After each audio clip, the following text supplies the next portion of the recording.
Hello সবাইকে, আমি অর্পিতাস বল থেকে বলছি। আপনারা সবাই কেমন আছেন? আশা করি খুব ভালো আছেন। আমিও খুব ভালো আছি। তো চলুন দেখছি আজকে সারাদিন কি করছি। তো এইদিকে দেখো, আজকে আনা হয়েছে শাক, ঢেঁকির শাক। তো আজকের শাকগুলো কিন্তু খুব ফ্রেশ, পাতাগুলো খুব একদম ফ্রেশ। তো ভালো আছে শাকগুলো। তো এটাই আজকে রান্না করব। দেখো, আমি ভাতও বসিয়ে দিয়েছি। আর আর এদিকে আনা হয়েছে কিন্তু পাবদা মাছ। এই যে রয়েছে পাবদা মাছ, এগুলো সব কেটে ধুয়ে তারপর রান্না। তো এখানে কিন্তু আমি কড়াইতে সাদা তেল গরম করতে বসিয়ে দিয়েছি। শাকটা এখন প্রথমে করছি। তো শাকের জন্য এখানে আমি প্রথমে ফোড়নে কিন্তু সাদা সর্ষে আর দিচ্ছি 4টে কোয়া রসুন। আমি ঢেঁকি শাক যখনই রান্না করি আমি রসুনটা কিন্তু দেই, তাতে আমার গন্ধটা বেশ ভালো লাগে, টেস্টটাও ভালোই লাগে। তো এখানে থেতো করে আমি রসুনের 4 কোয়া রসুন দিয়ে দিলাম। আর এখানে কাঁচা লঙ্কাও আমি ফোড়নে দিয়ে দিচ্ছি।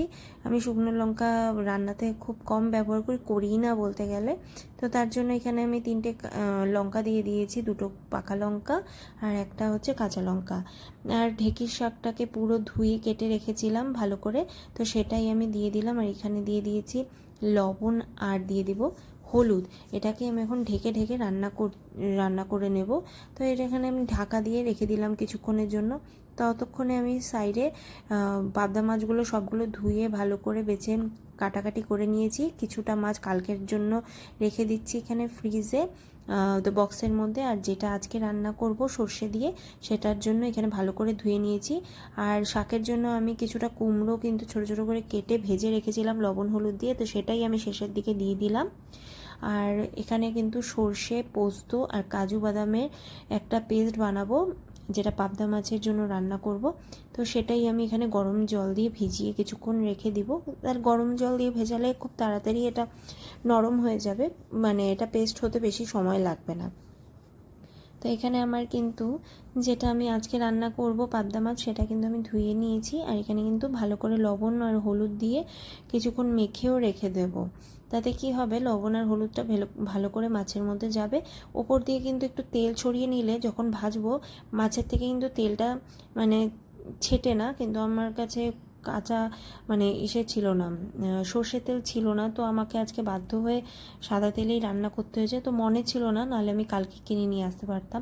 এখন কিছু করার নেই, কারণ সর্ষে পোস্ত দিয়ে রান্না করলে সর্ষের তেলটাই বেশি ভালো লাগে স্বাদে এবং গন্ধে, ঝাঁঝালোটাও ভালো লাগে।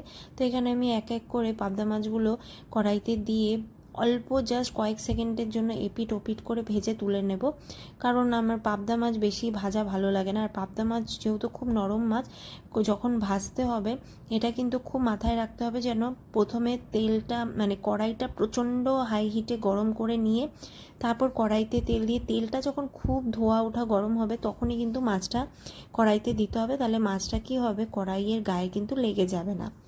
তো এটা কিন্তু মাথায় রাখতে হবে। তো এইভাবে আমি দুবার কয়েকটা মাছ ভেজে নিয়েছিলাম।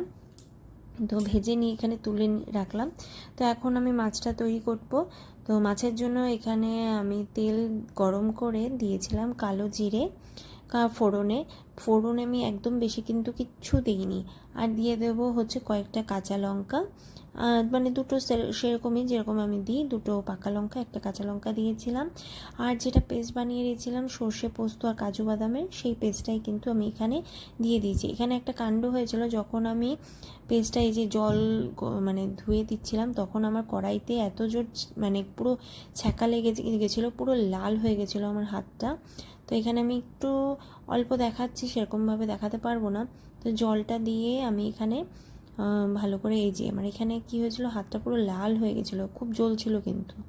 তো সেখানে আমি গরম জল দিয়ে দিচ্ছি, দিয়ে এখানে একটু ফুটন্ত অবস্থা হতে না হতে এখানে আমি অল্প লবণ আর হলুদ আর একটু কাশ্মীরি রেড চিলি পাউডার দিয়ে দেবো, জাস্ট একটু রঙ আসার জন্য। একদম সাদা করছি না, যেহেতু মাছটাও আমি ভেজেছিলাম অল্প হলুদ দিয়ে, তো সেই বুঝে দিতে হবে।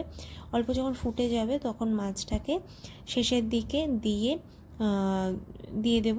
আর থালার মধ্যে যেটা আমি ভেজে যখন মাছ তুলে রেখেছিলাম, তখন যে একটা তেল ছিল ভাজা মাছের, সেটা কিন্তু অবশ্যই দিতে হবে। তাতে কিন্তু স্বাদটা এবং গন্ধটা দুটোই কিন্তু আরও দ্বিগুণ বাড়িয়ে দেয়। তো আজকে আমার কাছে ধনেপাতা ছিল না, এটাই আমার খুব মানে খারাপ লাগছিল। ধনেপাতা থাকলে আরও টেস্টটা আরও ভালো হতো। তো এখানে কিছু করার নেই। তো আমার কাছে ছিল হচ্ছে এখন গরম মশলা, সেটাই আমি দিয়ে তো এখন নাড়াচাড়া করে আমি এটা কিন্তু নামিয়ে দেবো। তো আপনাদের কেমন লাগলো অবশ্যই কিন্তু আমাকে জানাবেন। তো আজকের এই সর্ষে পাবদা মাছের রেসিপিটা যদি ভালো লাগে অবশ্যই আমাকে কমেন্ট করবেন, শেয়ার এবং সাবস্ক্রাইব এবং লাইক কমেন্ট অবশ্যই করবেন। আজকের মতো টাটা।